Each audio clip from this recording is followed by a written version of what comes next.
If you're planning on traveling anytime soon, listen up, because tonight the CDC is still cautioning against domestic and international travel. But as the economy reopens, some Metro Detroiters are entertaining the idea of hitting the road while also trying to avoid the virus. So in today's Rebound Detroit, 7 Action News reporter Amira David has a look at what you need to consider while making your plans. Amira?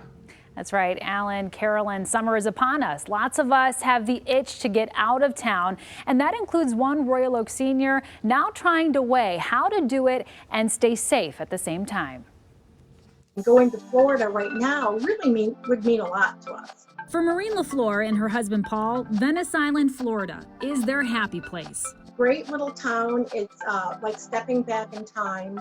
The Royal Oak couple owns a condo just at the tip of the island, doubling as a rental property during the winter months and a vacation getaway home for them during the summer months. Normally, her entire family would be out there right now, but the thought of getting there is causing some anxiety.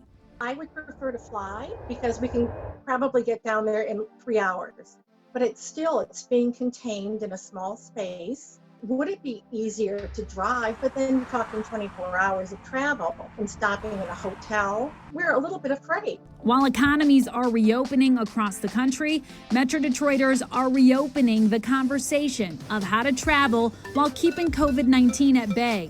So I'm talking to infectious disease specialist Joyce Sanchez about what you need to consider. Are you someone who's older? Are you someone who has a condition that would predispose you to a severe infection if you got exposed? If you are, traveling for leisure may not be such a great idea.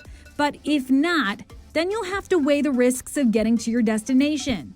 When it comes to flying, what is it that concerns you most? How long you stay on the airplane as people are disembarking. I think about airport terminals too. Some spaces are going to be more cramped than others. Are you saying that you're more concerned about going through airport security than you are about physically being on the airplane? They both concern me because there are circumstances that are outside of your control. Studies have shown that pathogens can be transmitted within 6 feet. On a plane, that means the bad bugs can travel from 2 rows ahead of you or behind you. Driving is a safer option in that you can better control your environment. As for accommodations, in a hotel where there are areas where you have to check in, check out, elevator spaces that you may share with other people. In terms of safety, I think rental homes, you have a lot more control about who comes in and out of that building. So a vacation rental with more limited foot traffic will be a better idea. Here's the Rebound rundown on what you can do to lower your risk. Do your research on hotels and airlines before booking. Consider only shopping airlines and accommodations that enforce social distancing and require the wearing of personal protection gear. If flying, choose to travel at non-peak times.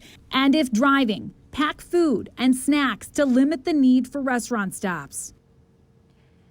Now, we also asked about going to national parks, beaches, and pools. Because those are outside, the risk is much lower, but you need to keep social distancing and you need to make sure you're monitoring who's around you. You don't want to be in too large a crowd, right, Carolyn? Yeah, so many things to think about, Amira. Yeah. Now, you mentioned driving may be safer than flying. Is it always? Well, not always. It's a great question, because if you have a long road trip and you have to stop at multiple hotels along the way, then you may not be minimizing your exposure all that much.